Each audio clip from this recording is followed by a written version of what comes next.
In today's video, I am going to teach you how to add payment to Panda Pandadoc to a document.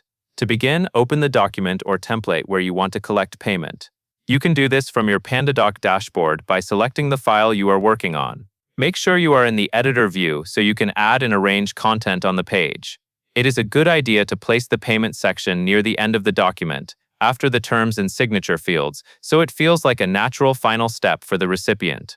Once your document is open, go to the right-hand sidebar. This is where you will find different blocks you can add to your document.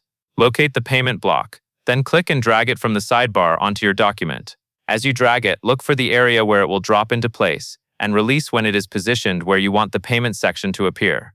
After the payment block is on the page, click directly on that block to open its options. From the settings that appear, select Set Up Payment. This is where you will connect your payment method and define how much the recipient will pay. Next, choose the payment provider you want to use. Pandadoc supports providers such as Stripe, PayPal, and Square. Select the provider that matches your business setup, then click Connect. Depending on the provider, you may be prompted to sign in and authorize the connection so Pandadoc can process payments through your account. Follow the on-screen prompts until the connection is confirmed. Now set the payment amount.